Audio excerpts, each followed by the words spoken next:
இந்நிகழ்ச்சி ஸ்ரீராமனின் அருளமுதமாக வழங்கப்படுகிறது.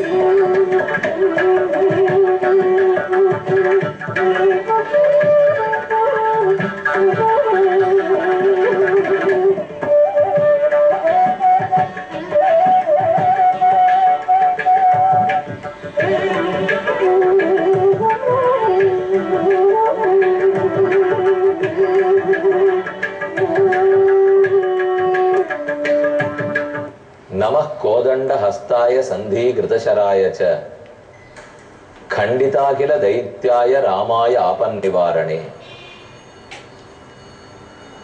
மங்களங்களுக்கெல்லாம் இருப்பிடம், பவித்திரத்துக்கும் பவித்திரம் புனிதமான ஸ்ரீராமன். ராமனின் திருநாமங்களை சொல்ல சொல்ல நம்மை அவை காக்கும், இனிமையாகவும் இருக்கும். ராமநாமத்தை சொன்னவர்கள் பக்தியில் மூழ்கி ராமன் அருகே மெதுமெதுவே செல்கிறார்கள். ராமனிடத்தில் ஈடுபட்டவர்களுடைய மனம் மற்றொன்றில் ஈடுபடாது. நாமே ஸ்ரீ ராமாயணத்தை கேட்க கேட்க மெதுமெதுவே ராமனிடத்தில் ஈர்க்கப்படுகிறோம். அவனுடைய உடன் பிறந்தவர்களான பரதனும் லக்ஷ்மணனும் சத்ருகனும் தான் எத்தனை உயர்ந்த பண்புகளை நமக்காக கொடுத்து போயிருக்கிறார்கள். தாயினுடைய வரத்தாலே தான் நாடு பெற்றோம், சந்தோஷமாக நாட்டை ஆண்டிருக்கலாம் பரதன். ஆனால் அது பாவச் செயல், நமக்கு அது பொருந்தாது என்று உணர்ந்து தாய்மார்கள் மூவரையும், குல குருக்களையும், சேனையையும், மந்திரிகளையும் அனைவரையும் கூட்டிக் கொண்டு பரதன் சித்திரகூடத்தை அடைந்துள்ளான். ராமனை காணப்போகிறான். பரதன் ராமனை கண்டு அழுது அரற்றி அவன் திருவடிகளை பற்ற போகிறான். அதற்கு முன்பாக நாம் ஒரு கோதண்டராமரை தரிசிக்க போகிறோம். நாமெல்லாம் காப்பு கட்டி கொண்டு பார்த்திருக்கிறோம், ஏதேனும் கங்கணம் கட்டி கொள்ளுகிறோம்.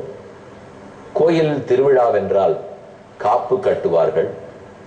ஆனால் இறைவனுக்கு காப்பு கட்டி பார்த்திருக்கிறோமா?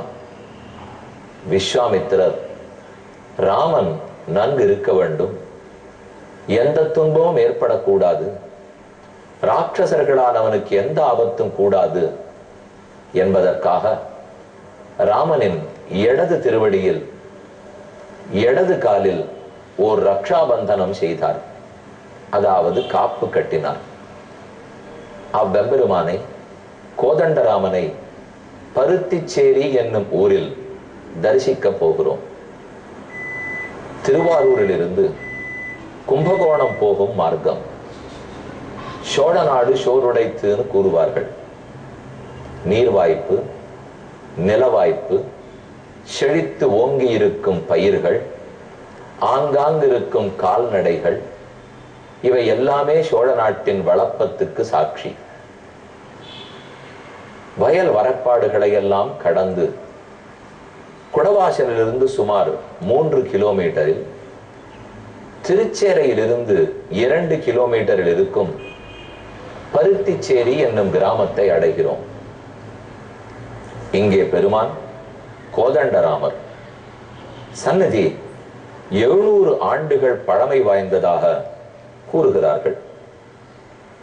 இதை சுமார் ஒரு நூற்றாண்டுக்கு முன்னால் லக்ஷ்மி அம்மையார் என்பவர் பெருத்த ஈடுபாட்டோட புனர் நிர்மாணம் செய்திருக்கிறார். இத்திருக்கோயிலை திரும்பவும் எழுப்பியிருக்கிறார். லக்ஷ்மி அம்மையாருடைய விக்கிரகமும் இங்குள்ளது. இத்திருக்கோயிலத்துக்கு ஒரு சிறப்புண்டு. அருகே இருக்கும் திவ்ய தேசமாம் திருச்சேரை, பஞ்சசார கஷேத்திரம், சாரநாத பெருமாள், சாரநாயகி தாரையார், சாரக்ஷேத்திரம், சார புஷ்கரணி என்னும் ஒன்னொன்னுமே சாரமானது. சார விருட்சம் மரமே, புஷ்கரணியே, பெருமானே, தாயாரே, க்ஷேத்திரமே எல்லாமே சாரமானது. அந்த ஊர் தாயாரான சாரநாயகி தாயார் இந்த பருத்திச்சேரி ஊரின் மகளாம். ஆகவே சாரநாத பெருமான் இந்த ஊரின் மாப்பிள்ளை. அதற்காகத்தான் ஆண்டுதோறும் ஒரு நாள் சாரநாதன் இவ்வூருக்கு எழுந்தருளி திருமஞ்சனம் கண்டருளி கோலாகலமான உற்சவங்கள் நடைபெறுகின்றன. அவசியம் அடியார்கள் வந்து அதை தரிசிக்க வேண்டும். கோயில் சிறு கோயில். முதலில் கருடனை வணங்கிக் கொள்ளுகிறோம். அருகே விஸ்வக்சேனருக்கு தனி சன்னதி உள்ளது. ஓர் புறத்தில் நர்த்தன கிருஷ்ணன், ஆடுகிற கண்ணன் பாம்பின் கீழே நின்று கொண்டு தன் ஆட்டம் நாட்டியத்தின் அழகையெல்லாம் வெளிப்படுத்தி கொண்டிருக்கிறார். பெருமானோடு கூடவே சுதர்சன ஆழ்வார் 16 திருக்கைகளோட எழுந்தருளி உள்ளார். சக்கரத்தில் ஏறி ஓடக்கூடிய திருக்கோலத்தோட எப்போதும் தயார் நிலையில் சக்கரத்தாழ்வார். ஸ்புரத் சஹஸ்ரார சிகாதி தீவிரம் சுதர்சனம் பாஸ்கர கோட்டி துல்லியம் சுரத்விஷாம் பிராணவிநாசி விஷ்ணோஹோ சக்கரம் சதாகம் சரணம் பிரபத்யே என்று சுதர்சனாழ்வாருக்கு அழகான ஒரு ஸ்லோகம், தியான ஸ்லோகம். அடியார்களுடைய துன்பங்களை எல்லாம் போக்கி கொடுக்கும் அவர். இன்று திருக்கோயில் பக்கத்திலே எழுந்தருளி இருக்கும் நர்த்தன கிருஷ்ணன், கருடன், விஸ்வக்சேனர் இவர்களையெல்லாம் தரிசித்துக் கொண்டோம். இனி நாம் அடுத்த நாள் சந்திக்கும் போது ராமனை தரிசிப்போம். அதற்கு முன்பாக அயோத்தியா காண்டத்தில் 100வது சர்க்கம். இன்னும் சில சர்க்கங்கள் கழிந்தால் அயோத்தியா காண்டமே முற்று பெறும். பரதன் ஆசிரமத்துக்குள் அமர்ந்திருக்கும் ராமனை கண்டான். தலையில் தர்பத்தை பரப்பி அதன் மேல் ராமன் அமர்ந்து கொண்டிருக்கிறார். சடைமுடி, நேர்கொண்ட பார்வை, புன்னகை தவழும் வதனம், அருள் பாலிக்கும் திருக்கண்கள், நீண்ட திருக்காதுகள், அகன்று பரந்த திருமார்பு, மல்லாண்ட திருந்தோள். இந்த அழகான திருக்கோலத்தில் சடைமுடியோடே மாந்தோல் மரவுரி தரித்து கொண்டு ராமனை தரிசித்தான். இது கண்டு பரதனுக்கு பொறுக்க முடியவில்லை. எப்படி சுகபோகத்தில் இருக்க வேண்டிய ராமன் இப்படி எப்படி இருக்கிறார்? யாகமும் யஜ்ஞமும் செய்ய வேண்டியவர் தற்போது தன் உடலை வருத்தி கொண்டு பலமடைகிறாரே. இது இத்தனைக்கு நான் தானே காரணம். நினைத்தவன் கைகளை கூப்பிக் கொண்டு ஆர்ய என்று ஒரே வார்த்தை சொல்லி அதற்கு மேல் பேச முடியாமல் கீழே தடால் என்று சாய்ந்தான். திக்ஜீவிதம் ரிஷம்சஸ்ய மம லோக விகர்ஹிதம் உக்த்வா ஆர்யேதி சகிருத்தீனம் புனர்நோவாச்ச கிஞ்சன. ஆர்ய என்னும் சொல்லுக்கு யாரை பற்றி நினைத்தாலே நம் எண்ணங்கள் வெகு உயரத்தில் தூக்கி செல்லப்படுமோ அத்தனை நல்ல பண்புகளை உடையவன்தான் ஆரியன் என்று கூறப்படுகிறான். தன் அண்ணனை அழைத்தான். மேற்கொண்டு பேச மாட்டாமல் தவித்தான். தத சுமந்திரேண குஹேன செய்வ சமீயது ராஜசுதாவரண்யே. 99வது சர்க்கத்தின் இறுதி ஸ்லோகம். பக்கத்தில் இருந்த சுமந்திரன் மற்றும் உண்டான மந்திரிகள், பிரஜைகளில் முக்கியர்கள் எல்லாரும் வந்து ராமனை வணங்கினார்கள். வனோகசஸ்தே அபிசமீக்ஷ்ய சர்வே து அஸ்ருன் நமுஞ்சன் பிரவிகாய ஹர்ஷம். ஒரு பக்கத்தில் ராமனை பார்த்ததனால் இன்பம், மற்றொரு பக்கத்தில் இந்த ராமனை இழந்து தவிக்கிறோம் என்பதால் கண்களில் கண்ணீர். இப்படி அனைவரும் ராமனை தரிசித்து ஆனந்தப்பட்டு கொண்டிருக்க ராமன் ஓடோடி வந்தான். கீழே கிடந்த பரதனை எடுத்து தன் மடியில் அமர்த்தி கொள்ளுகிறான். 100வது சர்க்கம். ஜட்டிலம் சீரவசனம் பிராஞ்சலிம் பதிதம் புவி ததர்ஷ ராமோ துர்தர்ஷம் யுகாந்தே பாஸ்கரம் ததா. ஜட்டிலம் சீரவசனம். மரவுரி தரித்து கொண்டு கண்களில் அழுக்கேறி உடம்பிலெல்லாம் தூசி படிந்து கைகளை கூப்பிக் கொண்டு பூமியில் விழுந்திருந்தானே பரதன். அவனை கண்டான் ராமன். பராதரம் பரதம் ராமஹ பரிஜக்ராக பாணினா. கீழே குனிந்து பரதனை ஆசையோடு அள்ளி அணைத்தான். ஆக்ராய ராமஸ்தம் மூர்த்தினி பரிஷ்வச்ச ராகவம் அங்கே பரதமாரோப்பிய பர்யபிருச்சத சாதரம். ஆதரத்தோடு தன் மடியில் பரதனை அமர்த்தி கொண்டு உச்சி முகர்ந்து பார்த்து, பரதா சௌக்கியமா? நாட்டில் அனைவரும் சௌக்கியம்தானா? தந்தையார் இருக்க நீ மட்டும் ஏன் வந்தாய்? தந்தையார தனியே விட்டு வந்தாயா? அவர் ஏற்கனவே என்னை பிரிந்து தவித்திருப்பார். கொனுதே அபூத் பிதா தாதயதரண்யம் தம் ஆகதா நகித்வம் ஜீவிதஸ்தஸ்ய வனம் ஆதந்து மர்ஹசி. அவர் ஜீவித்திருக்கும் போது நீ காட்டுக்கு வந்திருக்க கூடாதே.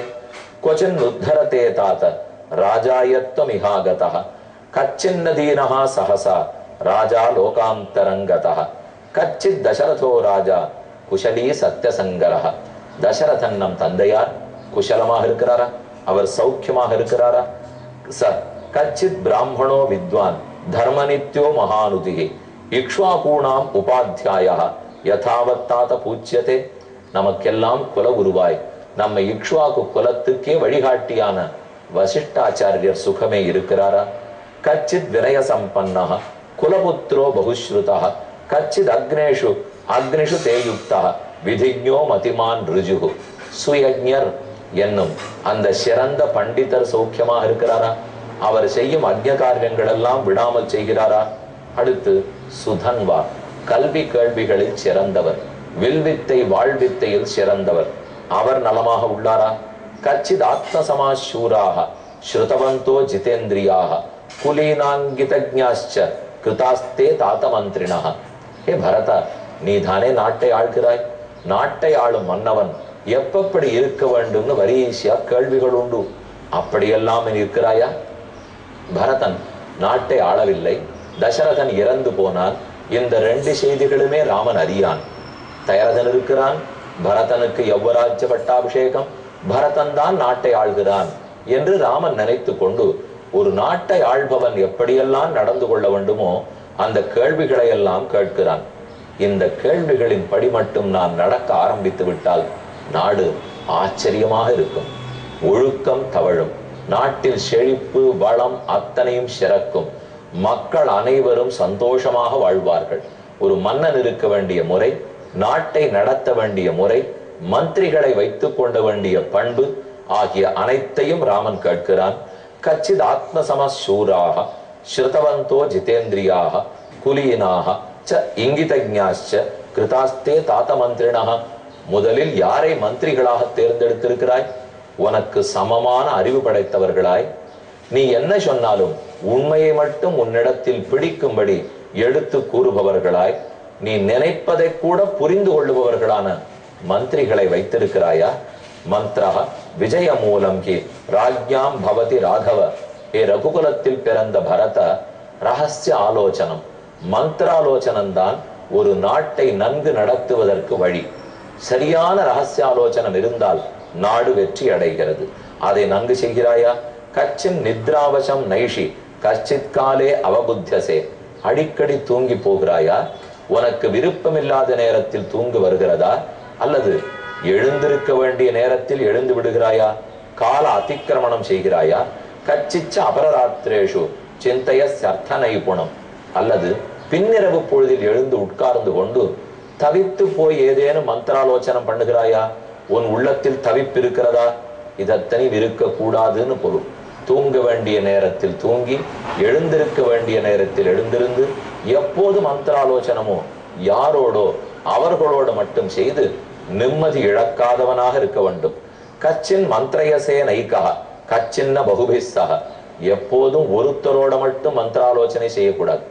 அதற்கென்று பலரையும் கூட்டி கூட்டம் கூட்டியும் பண்ணுவது கூடாது. யாரோடு செய்ய வேண்டுமோ அதோட நிறுத்து. கச்சித்தே மந்திரிதோ மந்திரா ராஷ்டன்ன பரிதாவதி.